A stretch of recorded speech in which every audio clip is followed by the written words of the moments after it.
I watched a clip last night on YouTube from 1983 of you on David Letterman. And you're there and you're performing and you're talking with him. And I was just like, whoa, this is almost 35 years ago. Yeah. And I guess that was around 83 when it was just blowing up. Flashdance. Flashdance. Oh yeah, that just come out. Mm-hmm. Can you describe what that year was like for you? You know, with just all that exposure, movies, Letterman. I mean, you seemed like you were keeping it together. We were living double lifestyles back then. Double lives for all of us. You know, we were still doing wild things in the streets while these movies were coming out. And, but at the same time realizing what fame was. In '83, I was in Hawaii. And it was shortly after we did the David Letterman show, which I thought he was a smart ass anyway. He was back then, yeah. Even more so, right? Yeah, I didn't really care for him. But I was in Hawaii, in Waikiki, and I'm just sitting down on these rocks looking over the ocean.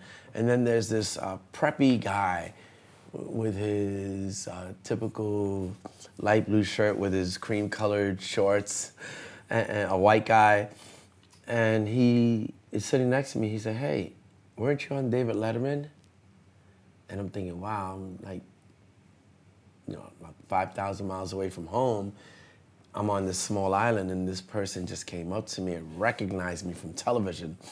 That was the first time, outside of ghetto celebrity status, that I realized that I was getting some fame. So that was, I think that was the first time I was, I guess, made to think that there was something bigger happening. In retrospect, how did you guys deal with that fame from the 80s? We had no appreciation for it, man. We were just trying to get girls and party, and we would do, again, since we weren't groomed for that, we weren't chasing that, we didn't know how to appreciate it, and we would show off. Yeah, we came to London, went to Paris and went shopping and came back home with clothing that was fresh and things that other kids didn't have, and other people looking at us like, oh, wow, where'd you get that? And they, you know, they can't get it. That's when shopping in another country was really different back then. You couldn't just get something in the way you can right now. So things like that were cool. But we really had no appreciation. We never really stopped to look. We never really took in culture. We never really took in the arts. We never really opened ourselves up to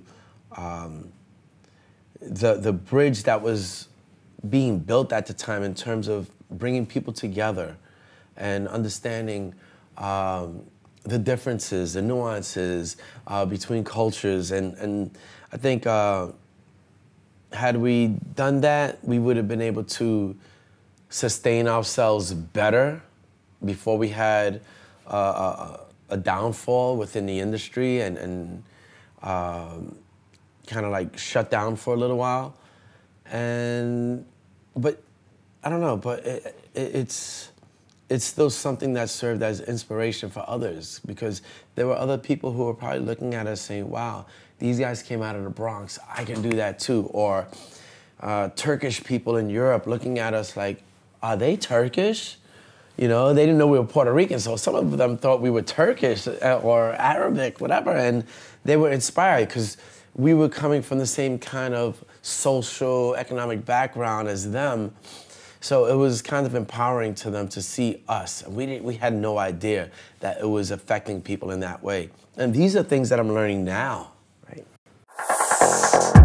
Continue watching this fascinating conversation for free by clicking on the link below to visit our website, learn from the best minds in the world, and connect with a community of passionate people building the best versions of themselves. Just click on the link below, and I'll see you on the inside.